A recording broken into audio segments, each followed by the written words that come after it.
반갑습니다. 5월의 첫날입니다. 검은 흙이 생명을 가진 뿌리와 만나 물이 오르면 찬란하게 꽃으로 피어나죠.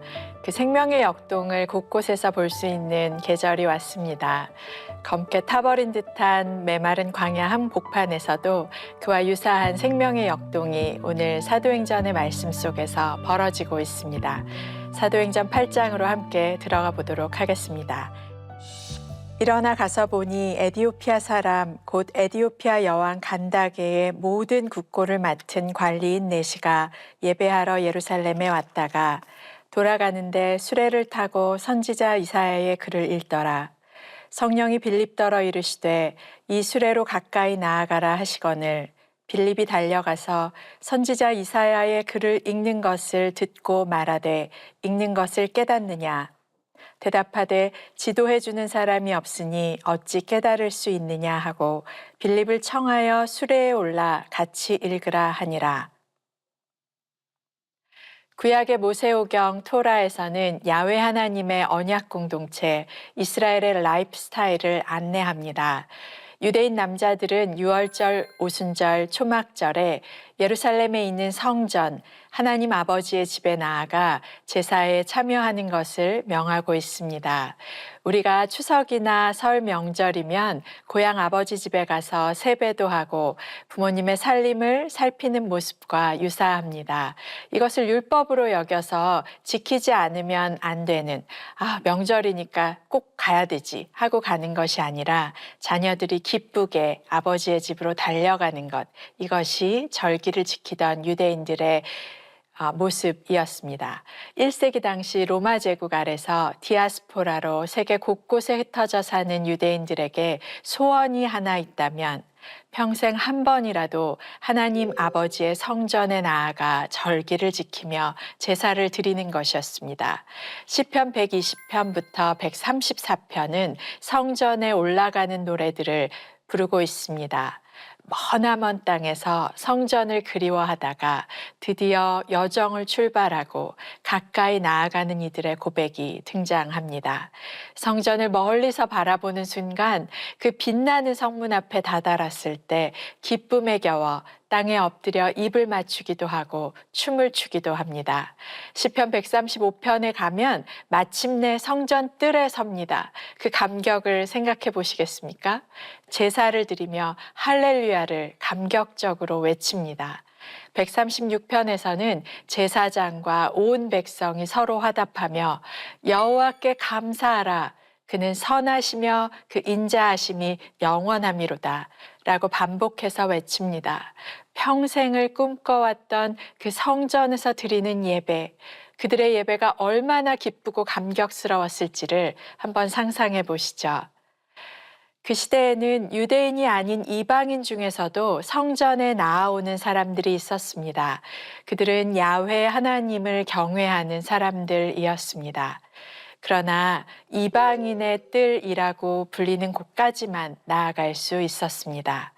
더 가까이 나아가고 싶은데, 하나님의 얼굴을 직접 보고 싶은데 그 갈망이 얼마나 컸을까요?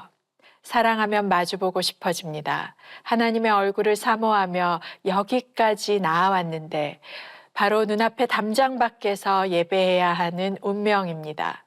여러분, 주일 예배를 사모해서 달려왔는데 본당에 들어가지 못하고 다른 곳으로 안내받으면 왠지 서운한 마음이 들지 않으십니까? 그런데 내가 이방인이기 때문에 저 본당엔 들어갈 수 없어요. 당신은 우리 교인이 아니니까 이 본당에는 못 들어오십니다. 라고 안내받는다면 그 심정이 어떠시겠습니까? 오늘 우리가 만나는 에디오피아 여왕의 국고를 맡은 지도자, 이 관리는 바로 이런 심정이었을 것 같습니다. 이 머나먼 예루살렘을 향한 순례의 길을 나선다는 것은 결코 쉬운 일이 아니었겠죠. 다시는 기회가 없었을 수도 있었을 것입니다. 그런데 그렇게 뜰만 밟고 돌아가는 마음, 마치 그 텅 빈 광야의 풍경 같습니다. 허망했을까요? 허전했을까요? 자신의 운명에 대한 질문들이 있었을까요? 나는 왜 에디오피아 사람으로 태어났을까? 라고 한숨 지었을지 모르겠습니다. 상실과 허무, 고독과 외로움, 이런 마음이 여러분 마음에 있지 않으십니까? 그런데 그가 머물러 있는 그 광야 한복판에 바로 그 장소에 그 시간에 빌립을 보내시는 우리 하나님 아버지, 이분이 우리 하나님이십니다. 하나님을 찾는 이들을 반드시 만나 주신다고 하셨던 약속대로 하나님은 빌립을 보내십니다. 성전 한가운데서 메아리처럼 들려오던 그 선하고 인자하신 하나님의 얼굴이 빌립의 눈동자를 통해 비춰지는 것 같습니다. 하나님의 집에서 담장 밖에서 서성이다 남몰래 돌아서는 심정, 혹시 공감되십니까?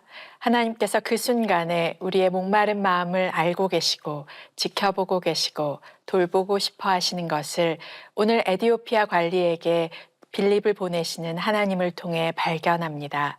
상실한 마음, 비통한 마음을 못 본 채 하지 않으시고 보살피시는 우리 하나님의 선하심과 인자하심을 기억합시다. 오늘 빌립이 하나님의 마음을 비춰주듯이 오늘 이 말씀이 홀로 있는 우리를 찾아오시고 보살피시는 하나님의 사랑임을 믿고 그분을 바라봅시다. 함께 기도하겠습니다. 하나님 아버지 감사합니다. 메마른 진흙 같은 우리에게 생명으로 찾아오셔서 꽃으로 피어나게 하시는 하나님의 사랑, 하나님의 갈망, 그 사랑이 죽음을 이기시고 우리를 다시 살게 하시는 것을 믿습니다. 오늘 우리가 우리의 생명 되신 주님을 바라보고 의지하고 경배합니다. 찬송합니다.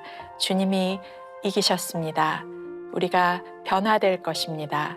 우리가 주님으로 충만케 될 것입니다. 감사드립니다. 예수님의 이름으로 기도합니다. 아멘.